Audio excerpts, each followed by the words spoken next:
bwe nali nkula e Masooli as you come to Kasangati, nga bw'oyolekera there is a hill waliwo akasozi before you go to nga Nangabo. tonnagenda Nangabo From Kasangati you come to the hill. ng'ova e Kasangati n'ojja It kasozi used to be a very steep hill kaalinga kawanvu nnyo because of degradation and people. olw'okusenda ettaka It's not as hill as it used to be. tekakyali kawanvu nga bwe They kaali used to call it Ndikutamada baakayitanga erinnya eryo because somebody could go healthy, omuntu agendanga mulamu climb the hill, come n'alinnya to akasozi Kampala, but as he comes back, aba akomawo the car falls, emmotoka n'egwa an n'eyiringuka accident, n'agwa kabenje or something oba happened, ekintu ne kigwawo someone died. omuntu n'afa So many people died there. bantu bangi bafiira The ku place was called Ndikutamada. ekifo nga bakita Ndikutamada And so everybody was so careful buli muntu yali omwegendereza coming in that area. ng'ajja mu kifo ekyo One time I come from, I think I was in P4. lumu nali mu kyakuna So I got sick ne ndwala and they sent me from school. ne baŋŋamba ku ssomero ddayo eka So I'm coming back at around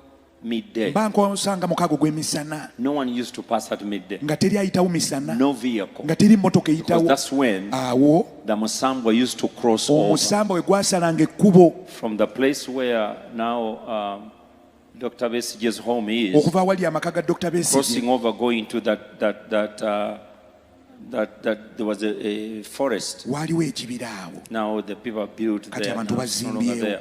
So it crosses. omusambwa nga gusala Everybody ekkubo knew it. buli omu ng'akimanyi Nobody could come nga teri until ajjawo 3 p.m. paka mwendo From gw'akawungeezi midday to 3 p.m. okuva mukaaga paka mwendo No gw'akawungeezi vehicle. nga teri Nobody motoka walking. teri muntu ayitawo Me, I didn't know. nze nali simanyi I'm a kid ndi mwana muto coming from Gayaza Kadongo nva ku primary. ssomero I've been sick. They sent me home. ndi mulwadde bangambye ddayo eka So I'm coming, mba nzija walking, going back home. ntambula nzirayo waka When I was at they said, yeah, you kid, don't you? mwana gwe There was a guy called Makanga. waliwo omwami Mr. Makanga Makanga used to be there at Kasangati. yabeerangawo Kasangati He looked at me and said, hey, young man, where are you going? mulenzi olagawa I said, I'm going home, I'm nimba sick. nzirayo waka ndi He said, mulwadde no, don't go now. nanga ndira togenda kati You can come and stay here ogira obeera wano until you go. paka Because they knew lwonooge my father. baali bamanyi Yali kitange. mubuulizi. He was a reverend And then so they said, no, you cannot go. tosobola kgenda kati Before he became a reverend. Nga So they taata said, tamufa. no, you cannot go.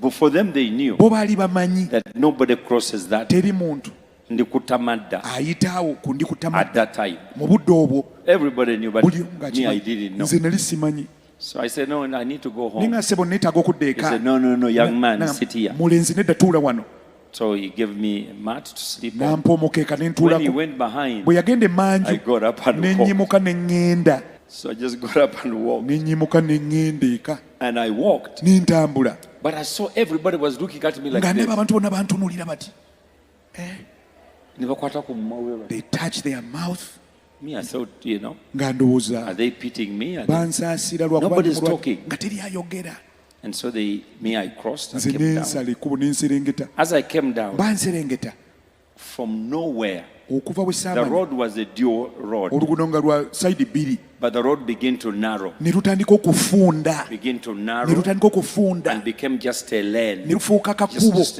like a marker. ng'akasaze k'omu kkubo wakati And there, behold, mba ndi awo ne ndaba something big and huge, ekintu ekinene bigger than I've ever seen. nga kinene osinga kye nali ndabye But it was just the head naye nga mutwe gwokka and one leg n'okugulu kumu coming my way.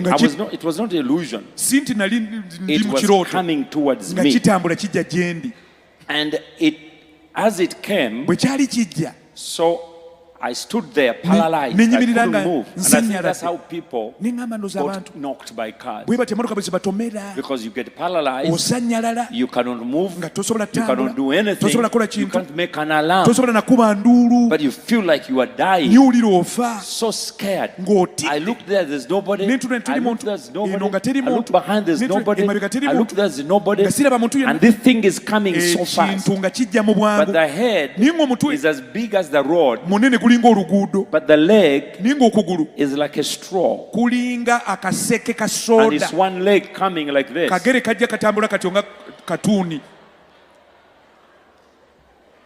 And it was midday. misana ttuku saa mukaaga So it was coming. nga kitambula kijja Now, what I did, kye nakola At home they had taught us, ewaka batusomesa because they used to say, you put your tad over. You know what tad over is?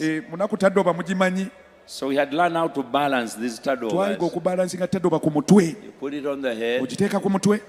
and the light is there, so it will never be blown away. Terisobola I didn't gifuuwa. know the science of those people. Sayansi w'abantu nga simumanyi. They said if the light is not on your level, if the light is not on your breathing level, akatala ka taddoba bwe katabeera ku ddaala lyo the ly'ossizaako, wind cannot blow it away. empewo tesobola kafuuwa ne kazikira. So when you put it on your head Bw'ogiteeka ku mutwe and you walk, n'otambula, it will not be blown off. tesobola kuzikira. You can move light from here. Osobola okugyetaala to wano the hill. paka kasozi When the wind is blowing, ng'empewo but efuuwa the flame will not blow. naye nga taddoba So tezikira. we have learned that. Twali They twakiyiga. used to send us at night, Baatutumanga ekiro. and my dad used to say, if you see something coming Bw'olaba ekijja mu maaso and you go fear it, don't run away. todduka, Run into it. dduka nga naawe ogenda gye kiri.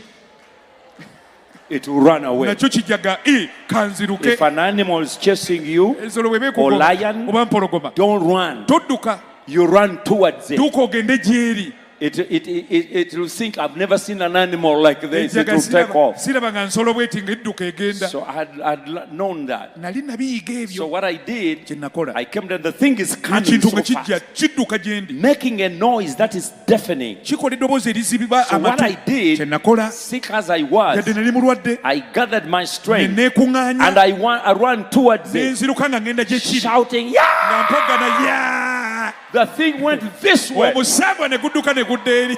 and I kept on running. Nze ne nziruka ne neeyongerayo nange. And so when I reached Mr. Katumwa's place, Bwe natuuka ewa mwami I Katumwa, ran to Mr. Katumwa. ne nziruka ewa mwami My Katumwa, heart was pounding. ng'omutima gukuba, The fever was so high. ng'omusujja gweyongedde I n'okweyongera. said, what's wrong with you? N'ambuuza obadde ki? Mrs. Katuma said, what's wrong with Mukyala you? Katumwa n'ambuuza obadde ki? I said, I saw something. Nti nina kye ndabye, Big head. kirina omutwe One munene leg. n'akagulu kamu. She said, oh, Nangamba. ogwo gwe musamba gwawo. That is a mermaid there.